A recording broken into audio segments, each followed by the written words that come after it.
இப்போ இந்த நேரத்தில் ஒரு பிரச்சாரத்தை ஆரம்பிக்க வேண்டிய கட்டாயம் ரொம்ப அவசியப்படுதா? தேர்தல் நெருங்குது இல்லை, வேறு வழி கிடையாது. They have to start. ஏன்னா இவர் கட்சி ஆரம்பித்து இன்னும் 3 மாவட்டங்களுக்கு தான் போயிருக்காரு. திருச்சி, நாகப்பட்டினம், திருவாரூர் தான் போனார். இங்கே கரூரில் ஹெல்டப் ஆகிட்டார் ஆக்சுவலாக. ஸோ அதனால் இன்னும் பல மாவட்டங்களுக்கு போயிட்டு 38 மாவட்டங்களில் பல மாவட்டங்களுக்கு இன்னும் போக வேண்டியதாக இருக்குது. அதனால் இவர் போனால் தான் கட்சி ஆக்டிவேட் ஆகுவாங்க, உற்சாகம் வரும் கட்சிக்காரங்களுக்கு.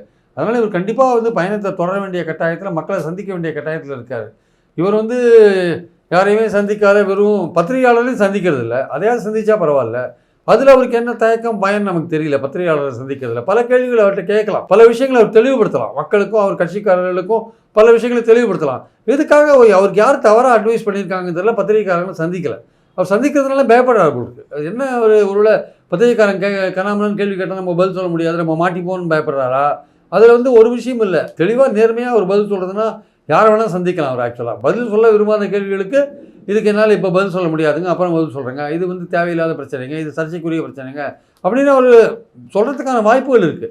ஒரேடியாக ஒட்டுமொத்தமாக பத்திரிகையாளர்களே சந்திக்காமல் இருந்தாருன்னா அது அவருடைய தரப்பை தெளிவுபடுத்துறதுக்கான வாய்ப்புகளே இல்லாத. அவர் கூட்டத்தையும் போடலை, பத்திரிகையாளரையும் சந்திக்கலைன்னா அது அவரை பற்றின மக்கள்கிட்ட இருக்கிற பல சந்தேகங்களுக்கு தெளிவு கிடைக்காத போகும்போது அவருக்கு ஒரு பின்னடைவு ஏற்படுத்துகிற ஒரு விஷயமா தான் அது இருக்கும்.